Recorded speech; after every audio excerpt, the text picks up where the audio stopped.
Hola, buenas noches. Tengo una buena noticia. Ayer empezó una nueva edición del Festival de Cine de Huesca, la gran cita con el cortometraje latinoamericano y un escaparate internacional con los nuevos valores del cine de habla hispana. Este año se han presentado 1.200 cortometrajes, de los cuales han sido seleccionados 127. Además, en esta edición el festival rinde homenaje a dos carreras, la del francés Patrice Leconte y la del actor español Juanjo Puigcorbé. Gracias por acompañarnos. Esto es Versión Española.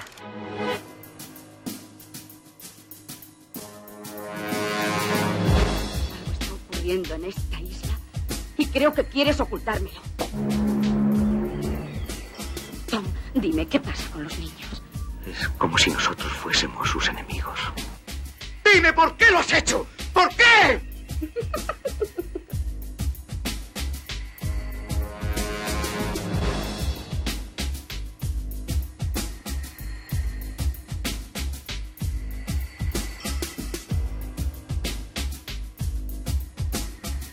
¡Acción!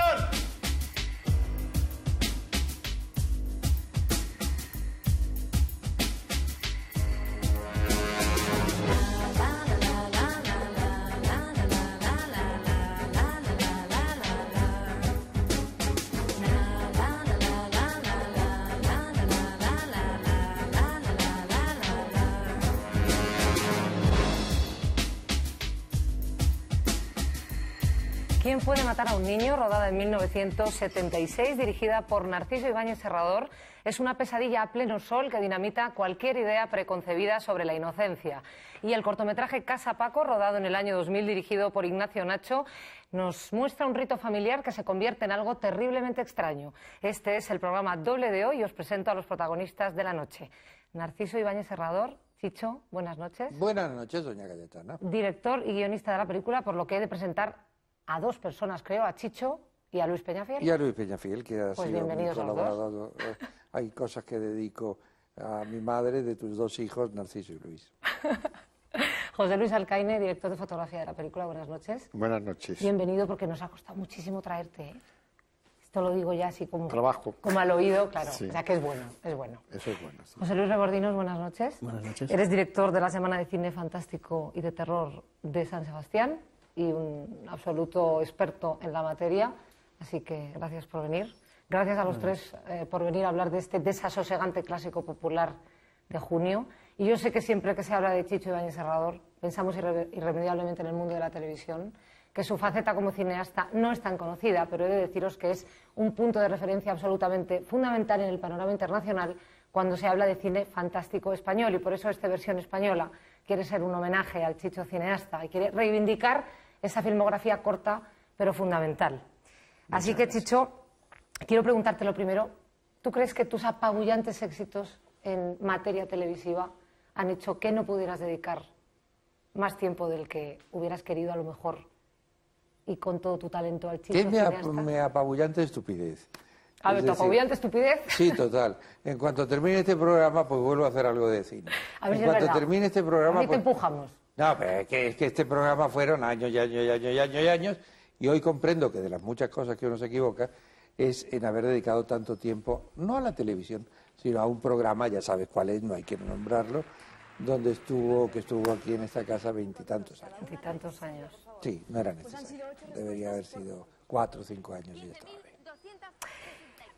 Plantea la película desde el mismo título una pregunta agresiva. ¿Quién puede matar a un niño?, que pone al espectador contra la pared y le hace plantearse una pregunta que quisiera ni plantearse ni responder. ¿Cómo nace esa historia? ¿Y tú crees que el género fantástico debe formular cuestiones que a veces no queremos ni plantearnos? Sí, y además hay una cosa que... ¿Quién puede matar a un niño? Todos nosotros podemos matar a un niño. En cualquier momento. Sí. Y además hay una cosa, uno de los muchos errores que tiene la película, es que los documentales del principio es la clave de la película. Lo que pasa es que te olvidas que han pasado. ¿Quién puede matar a un niño? Hoy en día, si hay guerras, son los niños los que mueren. Si hay hambrunas, son los niños los que mueren. Si hay sequía en tal sitio de África, son los niños los que mueren. Esta película no es que la inocencia no sea tan inocente, no. Es una especie de venganza de los niños ante su mayor enemigo, que son los adultos, o somos. Pues Con la indiferencia nosotros matamos niños. Tú absolutamente. también. Sí, señor. ¿Qué quieres que te diga? Yo ya no sé si voy a poder seguir. No lo sé, pero a mí los padres de uno me dijeron que tú habías sido la que... Yo personalmente, ¿verdad? Bien, luego lo hablamos esto, ¿no? Porque tengo unas cuantas cosas que decirte. La película, José Luis, tiene un planteamiento visual absolutamente diferente al que suele tener el cine fantástico, y tu tocayo lo puede confirmar. En lugar de elegir sombras y tinieblas góticas, es un paraíso turístico, un pueblo maravilloso, la luz, a pleno sol, plena luz del día. ¿Qué problemas te plantea el enfrentarte a convenciones que son las contrarias a lo que normalmente tenemos?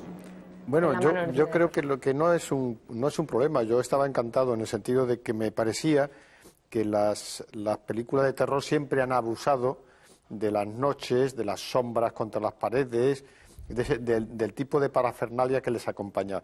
Pero además lo que ocurre con esta película es desde planteamiento de guión está hecho así, es decir, que está muy en acorde con lo que yo pienso que puede ser el terror más interesante, que es el terror que le puede pasar a alguien cotidianamente, en su vida normal, y que por lo tanto no tiene que tener ningún efecto especial de luz, ningún efecto especial de encuadres, de punto de vista de director raros, cosa que por cierto hoy en día se ha puesto cada vez más de moda, pero que a mí me parece que es un camino erróneo, me parece. ¿Quién puede matar a un niño, José Luis? Fue una de las películas de terror de los 70 que tuvieron una repercusión notabilísima fuera de nuestras fronteras, y antes de empezar con el programa, Chicho me contaba, repítelo tú por favor, que en Italia...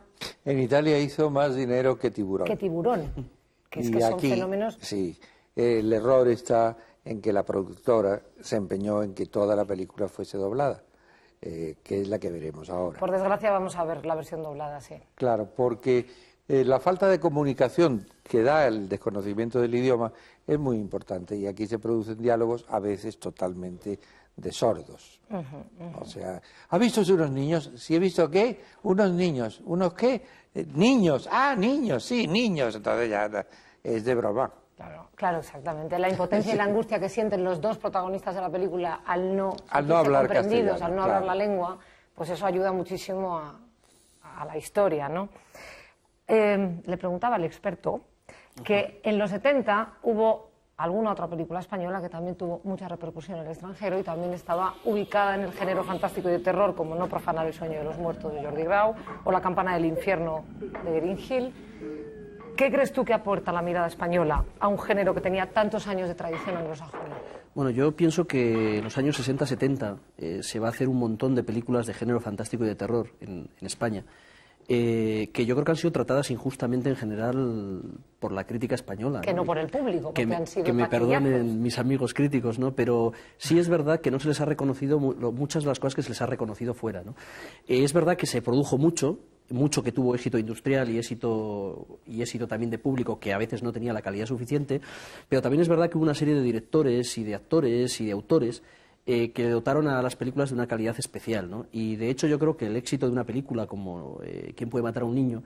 Está en que, sin abandonar de alguna forma todas las claves de género, es decir, realmente reproduce el esquema de muchas películas, podría reproducir hasta el esquema de una monster movie, ¿no? Grupo de personajes encerrados en una isla, en este caso el peligro no es un monstruo, sino es un peligro de la vida real, son los niños, que al final esos niños, no voy a desvelar el final, pero reproduce una serie ahora no, una serie de esquemas del género que se reproducen en muchas películas, pero lo hacían de una forma muy especial, lo hacían teniendo un gran cuidado en la puesta en escena, teniendo un guión muy trabajado, teniendo un planteamiento fotográfico espléndido. Es decir, yo creo que realmente la película es clave, esa luz, ese sol de esa región turística que aplasta de alguna forma a los personajes, ¿no?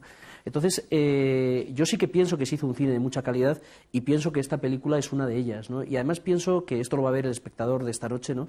Que realmente mantiene una modernidad que va a sorprender mucho y sobre todo al público joven. Es decir, porque ahora que estamos acostumbrados a ver un cine de terror, yo creo que mucho menos trabajado en el fondo, con muchos más fuegos artificiales, esta película te atrapa, es que te atrapa y te mantiene en tensión y te hace pasarlo mal. Psicológicamente menos trabajado, desde luego, y esta... A mí personalmente hoy en día hay pocas películas que me hacen pasar miedo, ¿no? Y esta película he tenido la oportunidad de verla hace poco y además de verla con público y la vamos a volver a ver, es una película que siempre me crea cierto desasosiego y me hace pasarlo mal, ¿no? Entonces creo que tiene algo especial, ¿no? Es una película que fuera, en el panorama internacional, como decíamos, fue muy controvertida y levantó muchísima polémica.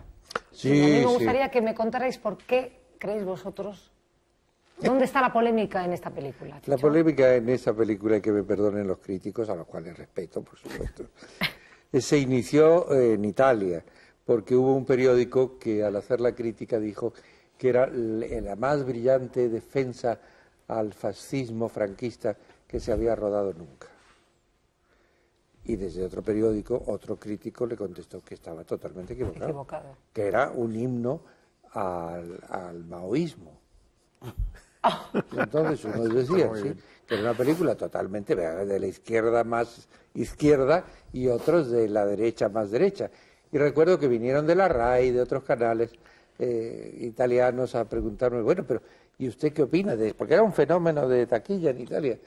¿Usted qué ha querido decir? Y yo no he querido decir nada. Esto es una película de ciencia ficción que no tiene nada que ver con un planteamiento político. Dice, claro. sí, pero hay un guardia civil por ahí. Sí, pero hay un guardia civil por ahí. ¿Y la isla no es España? No, no es España. Y se iban muy tristes. No, luego, como es lógico, los críticos casi siempre tienen razón. Y si no, intentan tenerla. Me dijeron, bueno...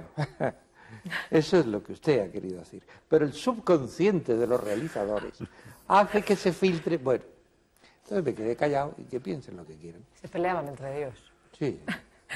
Chicho ya tenía una larga y fructífera carrera en teatro y en televisión cuando decide ponerse detrás de las cámaras y estrenarse como director en 1969 con La Residencia, una claustrofóbica cinta que se convertía en una de las más taquilleras de la temporada. A pesar del éxito absoluto, tarda otros 7 años en volver a ponerse detrás de las cámaras hasta que hace ¿Quién puede matar a un niño?, su segunda y hasta ahora última película. Una corta filmografía que ha puesto los pelos de punta a los espectadores de todo el mundo. Hubo una época en la que España intentó vender al exterior una imagen idílica. Nuestro país era esencialmente una playa soleada donde las suecas se tostaban al sol y el macho ibérico se guardaba el paquete de bisonte en el bañador. Pero a mediados de los 70, a casi nadie se le escapaba que, en ese idílico entorno, la feliz comedia calzoncillista convivía con la pena de muerte. Algo está ocurriendo en esta isla y creo que quieres ocultármelo. Y que las sombrillas multicolor se clavaban sobre el sustrato de una perpetua España negra.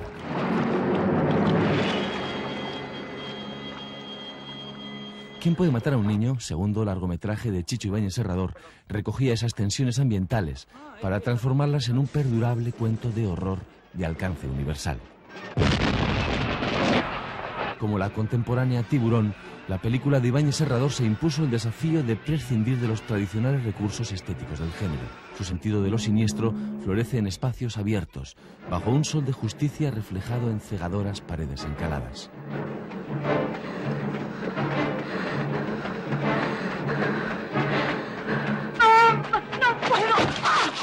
Un soberbio trabajo de dirección artística logró convertir durante el rodaje de la película un pueblo de Toledo en una isla mediterránea de escalofriantes contornos.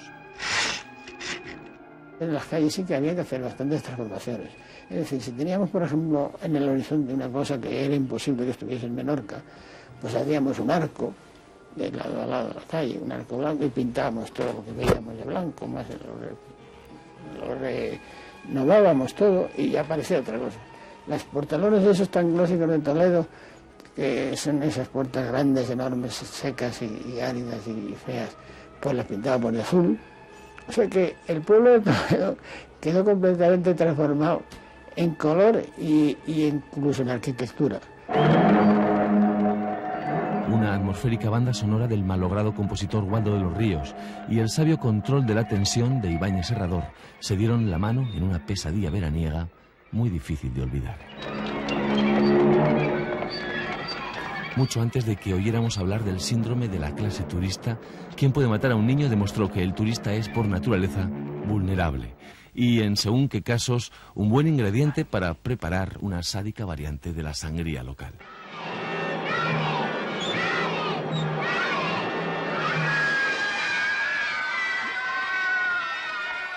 Después de este primer baño en las aguas cristalinas del horror y antes de meternos a bucear en ellas, a mí me gustaría que fuerais vosotros los que presentarais la película.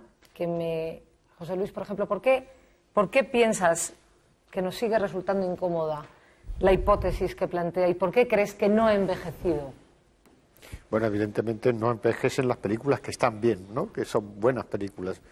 Entonces, y que plantean problemas que pueden seguir ocurriendo de alguna manera, o que en cierta forma has pensado que puede ocurrir. Cuando has visto la película dices, esto podía haber ocurrido de verdad, ¿no? Podía haber tenido un cierto sentido, y es porque la película está muy bien realizada, y entonces entras en ella todavía ahora, y por lo tanto piensas que es un problema que casi te podía haber ocurrido a ti. Hay una cosa que sorprende de la película, y es que yo creo que hoy es una película que costaría hacerse por el tema. Es decir, que hoy en día el tema de la infancia es, yo creo que más tabú todavía que en aquel momento. No es muy políticamente correcto. Exacto, es decir, hay una cosa sorprendente, es decir, de los últimos años del cine, por ejemplo, de la época de la dictadura respecto a ahora, y es que hay películas que se hicieron entonces que yo creo que hoy sería difícil que se hicieran. Hoy no habría una censura directa, pero habría una censura indirecta, por decirlo así, porque serían políticamente mucho más incorrectas. Yo creo que esta propia película, muchas películas, por ejemplo, de Eloy de la Iglesia, y películas de una época que hoy en día yo creo que nos costaría ver. Y creo, repito, para el espectador joven, que va a ver una película que yo creo que, aparte de funcionar muy bien como película de género, es una película realmente atípica dentro del cine español, y que bueno, que después hablaremos, ¿no?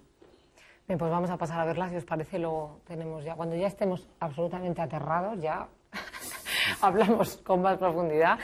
Vamos a ver Quién puede matar a un niño, una película inclasificable que muchos de vosotros nos habéis pedido durante mucho tiempo a través del foro, y que aquí la tenéis por fin.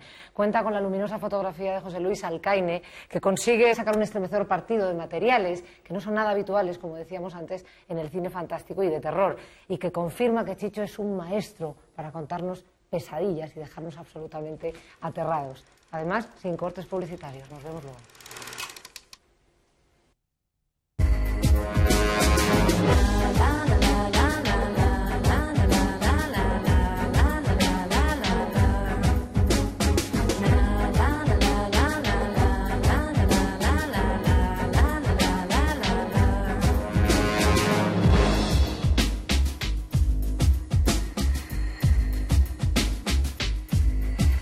Un final que nos deja con el corazón en un puño y nos plantea un montón de preguntas que compartir con nuestros invitados. Siguen con nosotros Chicho de Serrador, buenas noches otra vez. Hola. José Luis Alcaine, buenas noches. José Luis Rebordinos. Hola. Bueno, yo empezaría, como acabo de decir, con ese final que realmente nos deja un poquito angustiados, y preguntando al director y al guionista, dos en uno, ¿por qué eliges terminar así? Porque a mí me gustan los finales que no terminan bien. No. Sobre todo las cosas de terror, el happy end siempre me ha molestado. Es una respuesta contundente, como veréis. No deja opción a nada más. Clarísimo. A mí me gustaría que hiciéramos un poquito de hincapié en un tema que hemos planteado antes sobre tu trabajo, que efectivamente no tiene nada que ver con el material que se suele utilizar en las películas de terror, en el cine fantástico, con esas sombras de las que hablábamos antes. Pero me gustaría que puntualizaras un poco más cómo se consigue inquietar a plena luz del día. ¿Qué trabajo hicisteis juntos? ¿Qué notas te daba Chicho? ¿Qué cosas le decías tú? ¿Cómo eres? Yo comprendo que han pasado muchos años, pero yo supongo que una película tan impactante no se os va de la cabeza. Bueno, no, yo lo que pasa es que yo no pienso, curiosamente, yo pienso siempre que la fotografía tiene menos importancia de la que se le da. Es curioso porque es mi trabajo. pero pienso sobre todo que la fotografía no tiene que apartarse de la senda que lleva la película nunca. Y entonces, de alguna manera, que no tenga momentos que sobresalgan y que digan uno, qué efecto, qué luz le han puesto aquí, qué cosa más inquietante, o qué cosa que... Yo pienso que debe de ser una labor de todo el conjunto de película, y debe estar como por debajo, un poco subterráneo. Y en ese aspecto, curiosamente, alguna vez, en algún momento, a Chicho le sorprendía la fotografía, en algún momento. Mira, que te deja sorprender, ¿no? No sé qué dices. En absoluto. Nos conocemos desde que él tenía 13 años y ya se equivocaba. Y entonces, ¿de que cuándo me ha sorprendido a mí? Bueno, hemos trabajado de la mano, queriéndonos. Es verdad que nos conocemos desde que yo tenía 13 años. Por eso ha hecho esa película. Quiero decir, claro. Eso, en realidad es un homenaje a tu infancia. No, claro, que es contra los niños. Que yo era niño, él no era tan niño. Yo era un muchacho, pues lógicamente, eso, sí. Cuando nos conocimos. Pero no, mira, cuando la gente es una muy buena profesional, como lo eres tú, no voy a decir como es Alcaine, es muy fácil trabajar con él. No hay nada más difícil que trabajar con gente que cojea. En cambio, cuando la gente es una gran profesional, sean actores, actrices, iluminadores, gente de sonido, pues se trabaja con una enorme facilidad. Si el que dirige tiene las cosas claras de lo que quiere. José Luis, ¿quién puede matar a un niño? Es una película que crea atmósferas todo el rato y que renueva algunos lugares comunes del género, como tú decías, apuntabas en la presentación, como puede ser un pueblo vacío, una amenaza inexplicable, la impotencia de los protagonistas que no logran superar. Sí, de hecho, cuando, coqueteando un poco, Chicho decía lo de que no le gustan los happy end en una película de terror, pero fíjate, es decir, es que yo creo que la gran gracia de esta película es que todo el rato está reproduciendo esquemas, convenciones del género para cambiarlo. Para romperlas. Por ejemplo, en realidad, muchas películas de terror acaban igual. Lo que pasa es que en vez de unos niños que van al continente, son zombies, son una variación de animales mutantes que se han cargado a todos los de la isla y ahora van al continente. Aquí lo que cambia la película, a lo largo de toda la película, es que en este caso son unos niños, y además no unos niños de un terrible país subdesarrollado, inmerso en la guerra, no, son niños de una zona turística. Pero ¿sabes por qué? Porque no hay una pareja que se quieren mucho ni están enamorados, si no se tendrían que salvar y los niños hundirse. Sí, estoy seguro. ¿Sabes una cosa que me gustaría destacar de una persona que yo hubiera sido muy feliz de tenerla aquí? Es el decorado. O sea, es Ramiro Gómez, que ha sido uno de los grandes genios de la decoración en este país. Porque esto, que aparentemente transcurre en un pueblo del Mediterráneo, está rodado en un 90% en Ciruelos, que es un pueblo de la provincia de Toledo. O sea, Ramiro hizo la maravilla de convertir un pueblo de Toledo en un pueblo costero, ¿tú lo recuerdas? Pues es absolutamente verosímil, ¿eh? Sí. Te imaginas la gaviota por encima. Y por eso yo necesitaba, cuando se atraviesa la plaza o cuando van por una calle, necesitaba el silencio y la gaviota, que es lo único que te hubiera dado noción de que estabas en una isla, no el rumor del mar, porque hubiera sido necesario que se oyese constantemente y hubiera sido molesto. José Luis, que antes me he quedado un poco a medias con la pregunta, ¿en qué medida crees que se combina aquí la transgresión y el respeto a la tradición? O sea, ahora que ya hemos visto la película y que puedes... Pues yo creo que como en casi todas las obras modernas, un poco al 50%, ¿no? Es decir, un poco lo que estaba diciendo, es decir, que por un lado hay un respeto a ciertas convenciones del género y por otro lado las está subvertiendo en todo momento, ¿no? Hay otra cosa muy interesante en la película, y es que es una película en la que se muestra muy poco. Es una película en el fondo muy elíptica, es decir, para mí algunas de las secuencias más terribles de la película, la de creo que se llama Piñata, ¿no? Es una escena terrible y en realidad se muestra muy poco, que creo que se llama Piñata, lo de colgar, ¿no? Sí. Es decir, en realidad es una escena terrible y en realidad no vemos demasiado, y pasa en toda la película, es decir, yo creo que en realidad es una película bastante elíptica, ¿no? Entonces, yo sí que creo que respeta, insisto, las convenciones del género, pero las va poco a poco cambiando y les va dando otro tipo de lecturas, ¿no? Está la lectura que ya nos entra desde los primeros planos de la película, que para mí es la parte que menos me gusta, que es la parte que me parece una redundancia que no hacía falta. El prólogo. Es el prólogo un poco de las imágenes estas. Sí, pero si no, no se entiende. Y así todo, por estar puesto al principio, no lo entiendes. No entiendes qué les pasa a esos niños. Pero yo sí que creo, vamos, por lo menos a mí la película me transmite como una especie de desasosiego, ¿no? De esa mirada, por un lado ingenua de los niños y por otro lado muy perversa, porque en realidad hay toda una parte que estás viendo unos niños que no sabes hasta qué punto qué es lo que hacen, dejan de hacer, ¿no? Es decir, hay un doble juego ahí que yo creo que está muy bien transmitido en la película. Yo creo que es una película bastante perturbadora a ese nivel, ¿no? Y también porque queramos que no, dentro de nuestra sociedad el tabú de la niñez es un tabú realmente que nos funciona a todos. Es decir, ¿quién mataría a un niño, no? Es decir, en principio, luego igual todos, ¿no? Pero de entrada un niño es la personificación de la inocencia. Tú lo que dices llevas razón, pero el prólogo de alguna manera permite hacer la película. Quiero decir que la película, si le quitas el prólogo, a lo mejor piensa tú que esta película, decías tú en un momento dado, que era una película difícil de hacer actualmente, ¿no? Por problemas, digamos, casi de censura. Pero sin el prólogo tendría, posiblemente la censura sería, obviamente, podría ser más fuerte. Mayor, claro. Sí, la justificación es todavía menor, ¿no? Menor, claro. Entonces viene a darle una cierta lógica a lo que quiera para pasar, digamos, la censura, pero del espectador, no una censura. O por lo menos una razón desde el punto de vista del autor por la que los niños reaccionan a cómo reaccionan. Sí, tantas mutaciones debemos haber experimentado desde que éramos monos hasta ahora, pues esta es una más. Claro. Sí, los neandertal habrán matado a los cromañón. Lo que sí es posible era que ahora ese prólogo cambiaría y tendría unas imágenes de las que estamos más acostumbrados ahora, con los hechos que ocurren con los niños y la violencia. Claro. Tendríamos niños víctimas y niños verdugos, probablemente. Sí. De todas maneras, es un alegato antiturístico, del Spain is different, vamos, queda absolutamente machacado. Sí. Desde entonces, cuando vienen turistas... Ni una sueca más. Sí. Ni una sueca más en bikini. Se acabó. Ya que has sacado tú esa secuencia espeluznante de la cucaña y de los niños con la piñata, a mí me gustaría que me contarais cómo se rodó esa secuencia y cómo la planteasteis a los niños para que no fuera nociva psicológicamente para unos actores infantiles estar jugando con un... Los niños estaban encantados. Esa es la verdad. Claro. ¿Te acuerdas? Has hecho una pausa que yo digo, terror, algo pasa, efectivamente. No, es que es verdad. Yo me lo planteé y digo, no, qué barbaridad, ¿qué voy a hacer? Lo reuní y digo, bueno, hijos míos, mira, lo que vais a hacer es como si fuera un juego. No, que no os queden esas imágenes.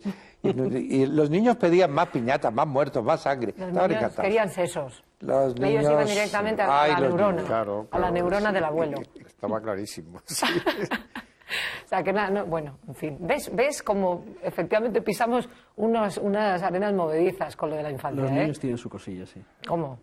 Tienen su cosilla. Y hoy mucho más. Hoy mucho más. Eso es un tema que estábamos hablando también en off antes y que me gustaría que retomáramos a los dos José Luis al cuadrado. Sí. Os apelo. No, sí, porque estábamos hablando de un tema que yo creo que es muy interesante, ¿no? Que, como tú bien decías antes, José Luis, baja la edad de todo.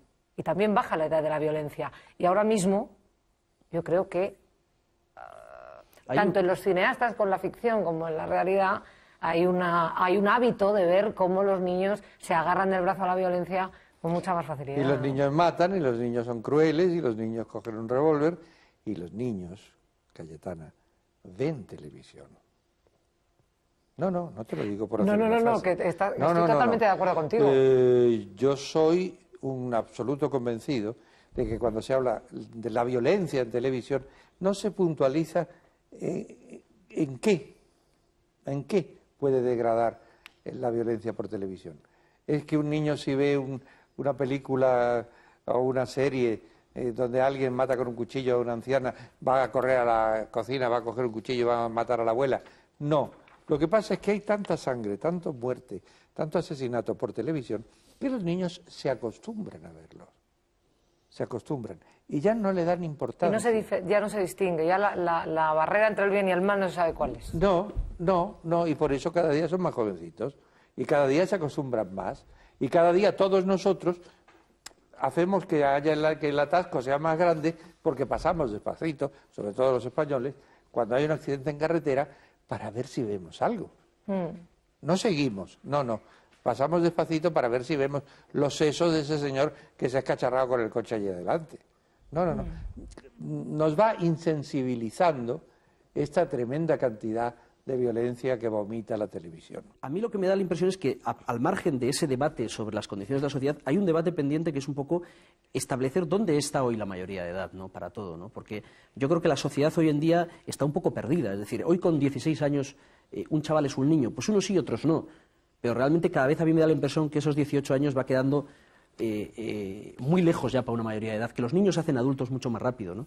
Mira, yo tengo probablemente por desgracia, ¿no? Una muy mala costumbre que es cada 2 meses, a veces 3, a veces pasan 4, me voy a un colegio, desde los colegios muy pijos a los colegios muy humildes, y pido permiso para hablar en una clase con ellos, tener una conversación, que no estén los profesores delante, con chicos y chicas de más o menos 14 años, que es al fin y al cabo nuestro público, hablo de televisión. Hace años que lo practico. Bueno, pues es muy difícil. ¿Qué es un programa infantil? Cayetana, ¿qué es un programa infantil? Un programa infantil es unos dibujitos animados que ya a los 7 años ya aburren y que a los 9 te dicen que es para retrasados mentales. Y pasan del dibujito animado y cada vez más de Barrio Sésamo, no iba a decir una barbaridad, pero es otra televisión que evidentemente no es para niños. Sí, señor. Sí, pero no le echemos tampoco totalmente la culpa a televisión, ¿no? ¿Hay algo más? Sí, claro, evidentemente. ¿En la vida? Evidentemente. Sí. No nos olvidemos de los videojuegos, que hay unas matanzas. Ah, sí, tiene razón. Que hay unas matanzas increíbles y sangre salpicando por todas partes. ¿Qué sabe eso usted? Y también eso es importante. Y luego, evidentemente, el hecho de que la educación de los niños se les deja al ordenador o a la televisión porque los padres o están trabajando, porque están trabajando los dos. Evidentemente eso es un signo de los tiempos y está muy bien, pero que resulta que el niño se educa delante de una pantalla, sea del videojuego o sea de la televisión. Lo que está claro es que la película nos plantea una paradoja perversa. El mal a veces elige la imagen del bien para camuflarse. La infancia no siempre es un territorio idílico, a veces es una edad cruel y terriblemente amoral. El cine de terror ha conseguido darle la vuelta al tópico que asocia la mirada infantil con el candor y nos recuerda que no hay enemigo pequeño.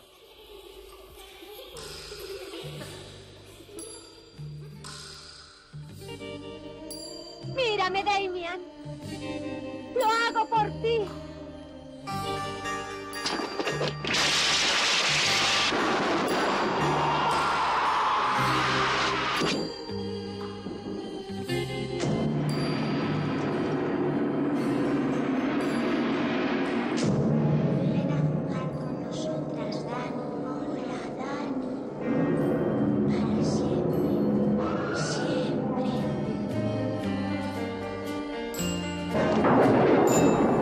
Tienes que aprender a no involucrarte en nuestros asuntos. A no involucrarte en nuestros asuntos.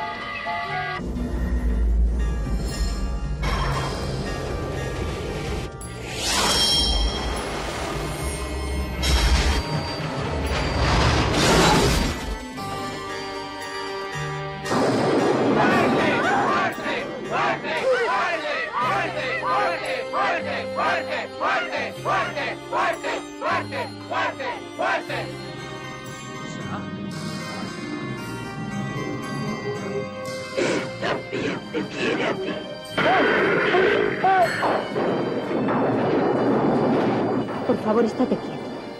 Será más. La señorita Jessel está esperando.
Y el poder para enfrentarse con el demonio cruel. Amén. Después de lo que acabamos de ver, casi me dan más miedo las guarderías que los cementerios de noche. Realmente es terrorífico. Vamos a acabar... Bueno, yo que todavía no tengo hijos, todavía me lo puedo pensar. Después del programa de hoy voy a hacer una seria reflexión sobre mi vida. ¿Por qué creéis que resulta tan eficaz dentro del cine fantástico pervertir nuestras ideas preconcebidas sobre la inocencia y sobre la infancia? ¿Por qué es un recurso tan eficaz? ¿Pervertir nuestras ideas? No, no creo. La perversión tiene mucho morbo y mucho interés, pero Rebordinos, que es un hombre terriblemente perverso, puede contestarte mejor que yo. ¿Por qué crees que es un efecto cinematográfico y un recurso cinematográfico en el cine fantástico y de terror que funciona perfectísimamente, vulnerar nuestra opinión preconcebidas sobre la infancia, sobre la inocencia, sobre el candor. Hombre, yo creo que lo que sobre todo funciona muy bien en el cine fantástico de terror es crear miedo con cosas que pueden ser reales. Es decir...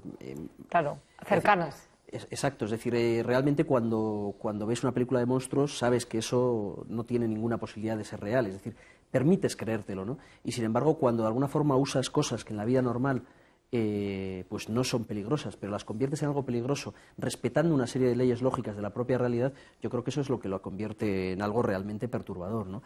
Y luego es mucho más perturbador cuando está realmente hecho con inteligencia, ¿no? Como es el caso, ¿no? Entonces yo creo que en el caso de esta película, gran parte del éxito no es solo eso, sino es del equipo que hizo la película, especialmente de Narciso Ibáñez Serrador, ¿no?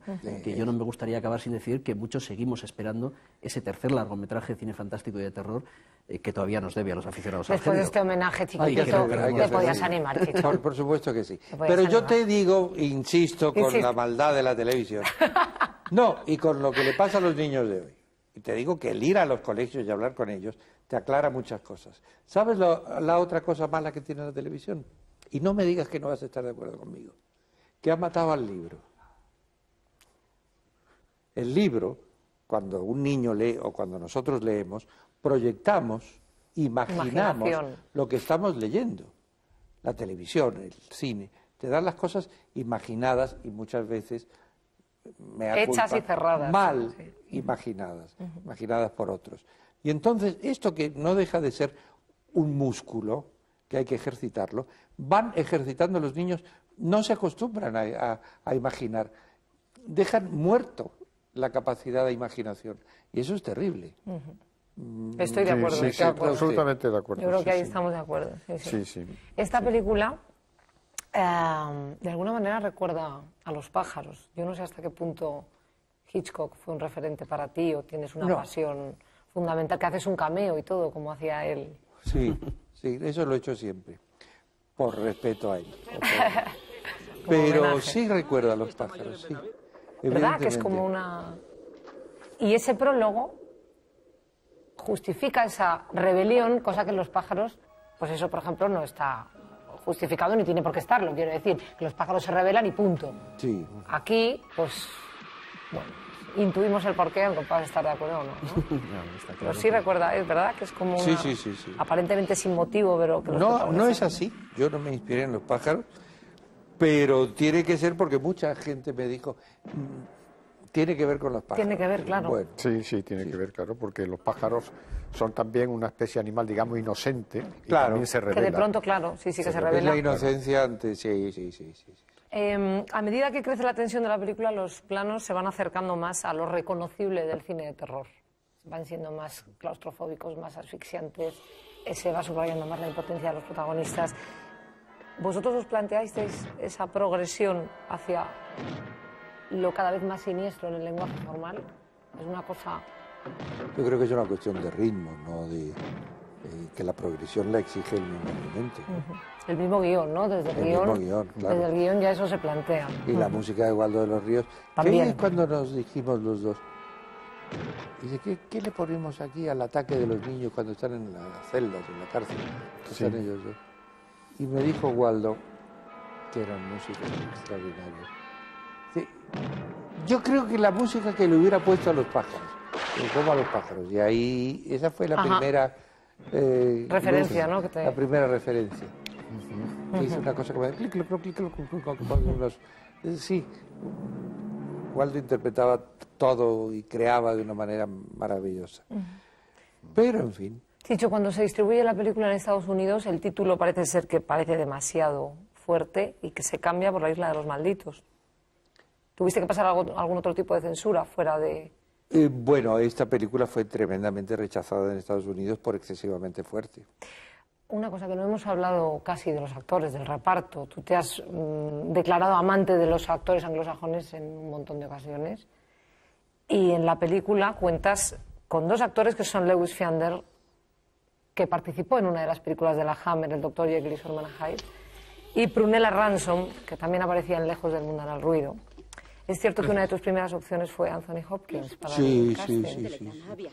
Yo seguía la carrera del señor Hopkins cuando hacía segundos papeles, películas inglesas de clase B, lo conocí, tengo a honra el haberme hecho amigo de él, lo veía en teatro y estuvo a punto de hacer la película. A punto, fíjate. A punto.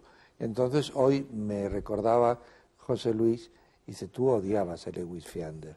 Y digo, bueno, después de tantos años te tengo que confesar que sí. Porque, no por él, sino porque a mí no me gusta cómo está Lewis Fiander en la película, sino porque a mí me había hecho muchísima ilusión que lo hubiera hecho Anthony Hopkins, al que ya consideraba un gran actor, como luego demostró. En cambio, Prunella, que era una actriz muy poco conocida, creo que está magnífica, creo que está estupenda. Prunella está estupenda. Totalmente de acuerdo. Antes te preguntaba, hablábamos del porqué de tu corta carrera como cineasta y me hablabas de una decisión estúpida de los programas. Sí. Pero tanto como para abandonarlo, para después de hacer 2 películas con semejante éxito y semejante proyección internacional. ¿Y te has quedado así? Podías haber tardado otros 7 años, pero no volver a dirigir. No, y me lo propusieron muchas veces. ¿Sabes qué pasa? Que cuando, y tú lo tienes que comprender porque para eso eres hija de actores, no hay nada que nos haga más daño que un éxito. En teatro, en cine o en televisión. A mí me hizo mucho daño un éxito en teatro, estuve 5 años haciendo la misma obra. Y en televisión, pues claro, el éxito te lleva a repetirte. Porque siempre yo tengo mucho miedo de equivocarme, no me creo nada de que yo sé, ni que eso de usted es el rey Midas, todo lo que toca, qué horror, qué espanto. Porque además qué responsabilidad, toda la vida llamándote el rey Midas, ya debes estar aterrado de hacer algo que no de dinero. No, aterrado. Claro, no me extraña. Aterrado. Porque es como... Es espantoso. Espantoso. No, usted que siempre lo traduce todo, no, porque yo sé que es muchas veces fruto de casualidad, fruto de muchas otras cosas que yo no puedo manejar. Entonces, el ir rechazando, hombre, esta idea, qué buena es, cómo me entusiasma, ay, qué bien, vamos a hacerla, pues no es tan buena la idea. Y entonces la vas dejando. La has explicado estupendamente, vamos. Sí, se te vas. En cuanto actúas sinceramente con una autocrítica terrible y mordaz como la mía, llegará el día que yo no pueda salir de casa. Pero ahora voy a caminar mal y me voy a caer, y me caeré. ¿Quién puede matar a un niño? Es uno de esos trabajos que nos demuestran que Chicho es un absoluto maestro de lo macabro. Él fue quien sembró de pesadillas las noches en blanco y negro de Televisión Española con sus historias para no dormir. Además, contaba con la complicidad de su padre, Narciso Ibáñez Menta, que fue nada más y nada menos que discípulo de Lon Chaney. Vamos a conocer el lado oscuro de Chicho.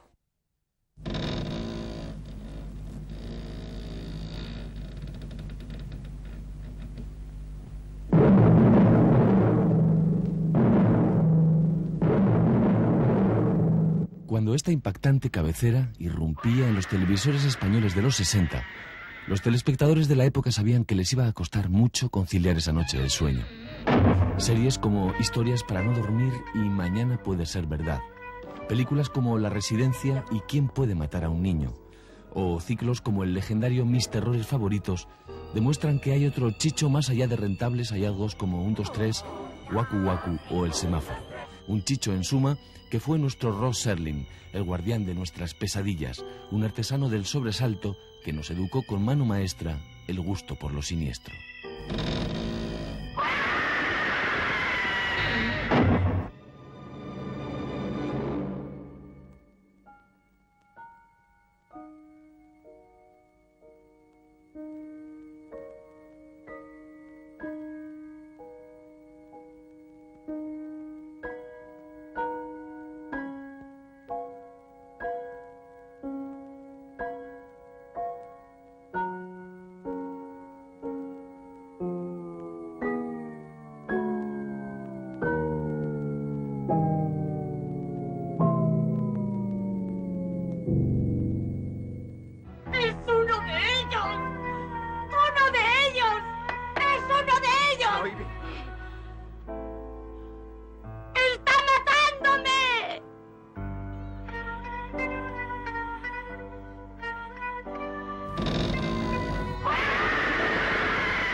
asfalto. El asfalto. El asfalto. El símbolo del progreso. El distintivo de las ciudades modernas. ¡Malditas sean todas las ciudades! No debemos maldecir. Debo rogar. Que te has tomado la televisión demasiado en serio. Por supuesto, Susana. Tener un televisor es tenerlo todo en casa. Aquí dentro está la violencia, la sangre, el horror, la mentira. Todo está aquí, tratando de salir, de invadir las casas. Un maestro del terror, como veréis. ¿Te quedaste alguna noche sin dormir por sus historias para no dormir? Pues hasta cierto punto sí, pero sobre todo para verlas. pero el caso es que yo he sido siempre muy aficionado en lectura, eso que se está perdiendo, en cuentos cortos de terror, estilo y de ciencia ficción, que entonces empezaba a estar en boga. Los cuentos de Ray Bradbury. Ray Bradbury, claro, es fantástico. De Arthur C. Clarke y cosas de este. Y entonces me apasionaba porque estaba claro que había una influencia de estos cuentos, pero había una puesta en escena que siempre era realmente interesante, que te dejaba siempre un poco, digamos, pensando al final, después del cuento, ¿no? Después del pequeño cuento. Y eso era una cosa que me atraía muchísimo. José Luis. Sí, me trae además muchos recuerdos, ¿no? Porque era muy joven y tenía que ver algunas de ellas en televisiones de otras familias, que era la que tenía la televisión, en mi casa la había, ¿no? Entonces sí me trae muchos recuerdos, pero a mí lo que me impresiona mucho de esos programas televisivos, de los de Chicho y de otros que se hicieron en aquella época por parte también de otros directores, es haberlos visto luego, haberlos visto hace poco, ¿no? Y ver la calidad que tenían, ¿no? Entonces, sobre todo por comparación, porque entonces lo veíamos como si fuera lo normal ver esa televisión, incluso se despotricaba mucho de la televisión, ¿no? Y hoy en día ver algunos de los programas que se hacían entonces es realmente sorprendente, ¿no? Entonces, me impresionaban entonces, pero me han impresionado más verlos luego de adulto, ¿no? Es decir, realmente... Chicho, es verdad que ibas a hacer una segunda tanda de Historias para no dormir, pero con cineastas españoles de la nueva generación dirigiendo. Sí. ¿Y qué pasó con eso? Pues pasó una cosa muy lógica, que cuando un director bueno tiene un asunto propio que juzga bueno, lo guarda para el cine. Así de claro. Y entonces decía, bueno, pero los asuntos, digo, no, vosotros podéis hacer lo que queráis. Empezando por el guión, que son los medios que necesitáis, y vamos a hacer una serie interesante sobre estos temas. Y fueron pocos. Me hubieran gustado que fuese, que si son el clásico número cabalístico de 13 en televisión, pues que fueran 13 realizadores. Luego me dijeron, no, pero tú haz los que no hagan. Y digo, no, porque ya es una pedantería que si hay una serie de 13, yo haga más de uno. Claro. Y entonces dije, pues no. ¿Me puedes dar algún nombre, no de los que con los que contaste, sino con los que podrías contar, por ejemplo, para hacer historias de este tipo, de la gente nueva? Cualquier buen realizador de cine español, y hay muchos. Pues aquí hay muchos. Sí.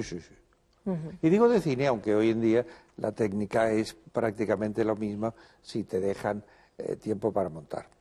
Bueno, se nos ha terminado el tiempo para tu película, para vuestra película, pero os pido que os quedéis para ver el cortometraje, que también tiene tela marinera. Por supuesto. Llega la hora del cortometraje, pero como sabéis antes, un poquito de publicidad. Poco, ¿eh?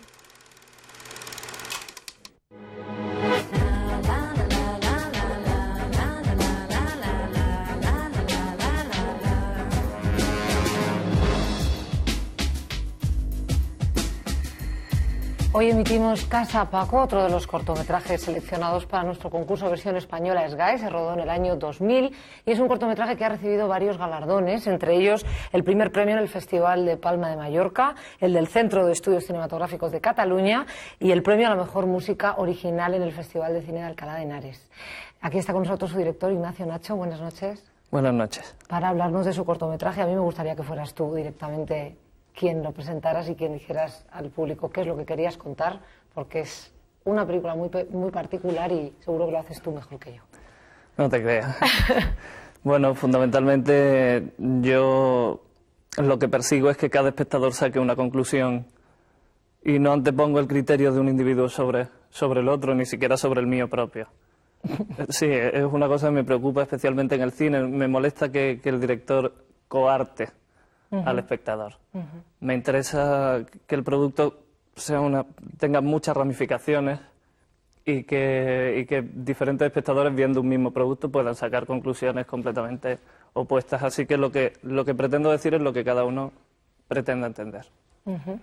Bueno, pues si te parece, entonces te hago las preguntas después de verlo y así no destripamos tu forma de rodar, sobre todo, que es muy diferente. Él es uno de los actores de la película, a ver si lo reconocéis. Sí. Sí, normalmente soy así, ahora mismo estoy interpretando. Bien, vale, pues ya has dado un dato, yo creo que es fundamental. Os recuerdo que depende de vosotros otorgar el premio del público, los 4.000 metros de película virgen, y que tenéis que hacerlo votando a través del teléfono que aparece en pantalla, y en función de la terminación que elijáis, esos puntos estaréis dando al cortometraje que vamos a ver ahora, que perfectamente podría ser una de las historias de Chicho para no dormir.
Hay veces que los retratos de familia tienen algo de paredón. Este se mueve entre el costumbrismo cruel y el alegato antibelicista, entre el experimento formal y un humor negro que casi toca a Buñuel. Realmente es un corto diferente, como poco diferente.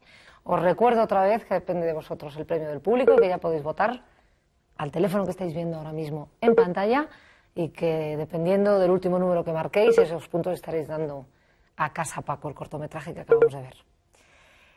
Ignacio Ruedas, un corto en blanco y negro, en plano fijo y sin diálogos. Y a mí me gustaría que contaras por qué eliges esta forma de rodar, que desorienta absolutamente al espectador para acabar tumbándolo con el mazazo final.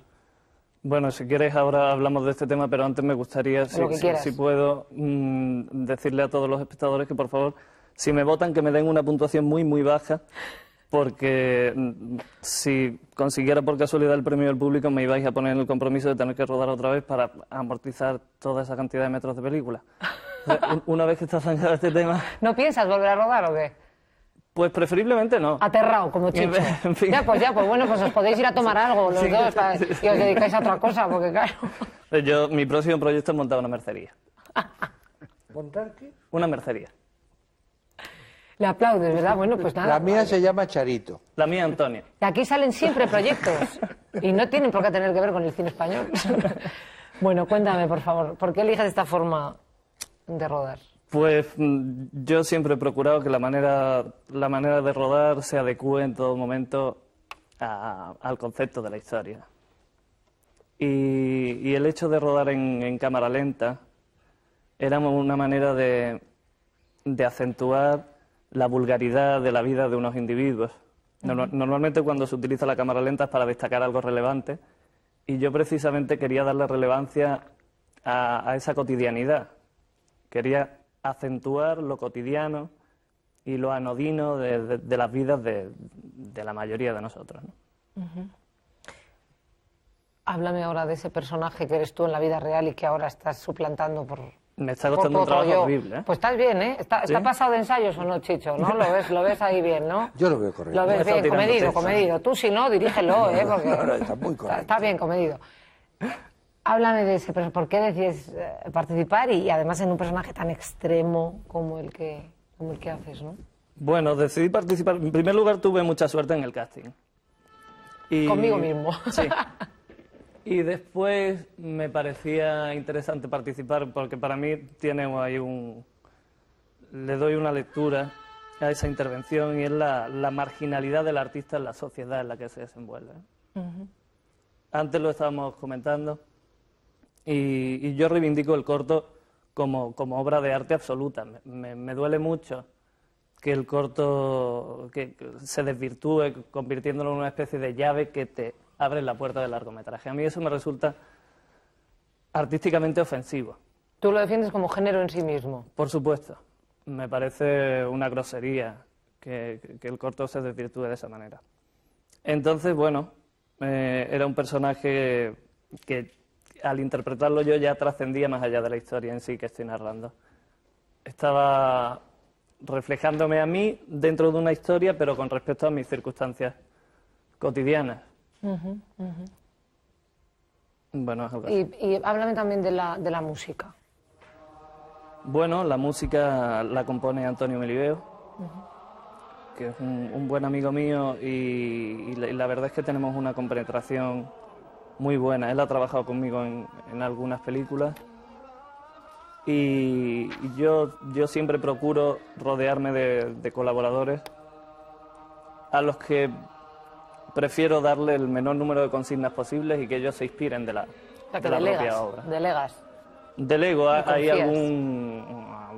algunos matices que se contemplan y hay algunas conversaciones previas y vamos siguiendo el proceso conjuntamente, pero yo no quiero coaccionar el camino de nadie. Vuelvo a hacer hincapié en este aspecto, aunque ya lo traslado al equipo. Y en este caso el mérito es absolutamente del compositor. Él creo que se sintió muy libre y se dejó llevar por la historia y para mí es un trabajo maravilloso. Por lo que la historia le aportaba, ¿no? Sí. ¿Queréis comentar algo, alguno de los tres invitados que están mirándote aterrorizado? Es que la noche, claro, es como decías tú, perversión española. Caballeros, no tienen nada que comentar. Sí, habrá mucha gente que acaban de ver tu corto que dirá, yo no he entendido nada. Y es que en arte hay muchas veces, sobre todo en pintura, la pintura no figurativa, ¿qué habrá querido decir con eso? Y hay muchas cosas que no se quieren decir, aunque en tu corto sí, que lo que importa es lo que sentimos, lo que nos hace sentir, no lo que se nos aclara de una manera puntual, perfecta, definida y clara. Entonces, tu corto a mí me empezó a inquietar a dónde ibas, qué iba a pasar, y eso, que seguramente la enorme cantidad de espectadores que dicen no me he enterado de nada y eso qué es, si piensa un poco, se habrá inquietado. Eso me parece de un enorme mérito. Aparte de lo que tú hayas querido decir con la película, que creo adivinar. Sí que produce esa... Porque tú lo que quieres decir es que los soldados matan a esta gente porque no han sido invitados a la boda, claro. Eso es lo que yo comprendo. Yo creo que hay que hablar de la parte de los soldados. Sí. No, realmente hay una cosa inquietante en el plano ese tan largo del primer plano de la película, muy angustioso. Que dura, como hemos hablado, aproximadamente 6 minutos o algo así. Realmente llega un momento en que se vuelve angustioso. Al principio está como normal y tal y cual, y luego llega un momento en que se vuelve angustioso. Es muy claustrofóbico, ¿verdad? Sí. Y lo que está muy bien del corto es que creo que es un corto incontable. Quiero decir, los cortos en general lo que tienen es una idea que casi es como los cuentos en literatura de O'Henry y compañía, que el corto va trabajándose para un final que digamos es alguna parábola o un chiste sobre algo que tiene gracia. Y generalmente los cortos son eso. Y este corto no es para nada así, es decir, que no es posible contarlo normalmente, es imagen, entonces está muy bien. Es verdad, y lo que transmite es pues una angustia o otro tipo de emoción o una inquietud. Sí, sí. José Luis, es pobre, es como el paredón, estás como en el corto, estamos aquí disparando. No, yo conocía un trabajo anterior de él, como él sabe, que de hecho se proyectó en la Semana de Cine Fantástico de Terror de San Sebastián, y a mí me gusta ese lado un poco de humor negro terrible y oscuro que tienen estos dos trabajos que yo conozco, ¿no? Me gustan mucho esos personajes anodinos de todos los días que les piden que estén en cuadro y no lo consiguen, y cuando están en cuadro los matan, ¿no? Es decir, tiene cierta gracia esa especie de dificultad para algo tan sencillo, y realmente cuando por fin están para la foto, realmente están para ser asesinados, ¿no? Creo que hay un juego ahí de humor negro y hay muchas ideas en muy poquito tiempo. A mí la verdad es que es un corto que me gusta bastante. Está muy bien, sí. Yo creo que para cerrar, porque se nos termina el tiempo, te pediría que me hablaras justamente de ese final, porque introduces el tema de la guerra, que habrá quien no se lo espere, claro, porque no aparece en todo ese plano secuencia, y de pronto lo introduces queriendo tomar una postura al respecto, ¿o no?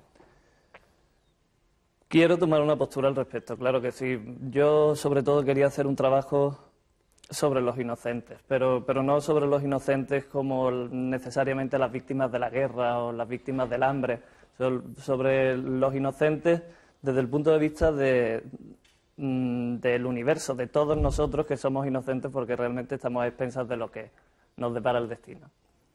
Entonces, en este caso me parecía una manera muy impactante de utilizar el elemento bélico para abundar sobre este concepto. Me parece que era una manera muy directa para que el espectador de alguna forma cerrara el trabajo. A priori, para mí hay dos películas. Una es cuando termina el plano secuencia, en la cámara lenta. Para mí el concepto es exactamente el que yo quiero expresar. Sí. Y después el resto, y por eso introduzco los títulos de crédito, que se van intercalando, es como una especie de explicación añadida a lo que se ha podido quedar un poco en el aire, como para que el espectador no lo entienda como algo incompleto, inacabado. ¿De dónde salen esos disparos? ¿Qué pasa exactamente? ¿No? Bueno, estoy transformando una foto familiar en un fusilamiento familiar. Y creo que era necesario para que no quedase... Y pones la cámara en el otro lado, ¿no? Muestras lo que hay al otro lado. Exactamente. Pues muchas gracias y enhorabuena. Muchas gracias a ti. Y gracias a todos por haber estado aquí. Gracias a ti y gracias por pasar este rato estupendo contigo. Muchas gracias, Chicho. Perdona, me gustaría, ya que tengo la posibilidad de estar aquí, pues aprovechar la ocasión y mandarle un beso muy fuerte a Cayetana Guillén Cuervo, que seguro que nos está viendo en este momento. Sí, sí. Bueno, perdona, pues como tenéis un punto en común los dos. Bueno, en serio, que me están haciendo ya señas para que cerremos. Muchas gracias. Otra vez. No te voy a dejar hablar ahora, ¿eh? Y muchas gracias a vosotros, porque como os digo todos los viernes, sin vosotros no estaríamos nosotros aquí. Chao, hasta el viernes que viene.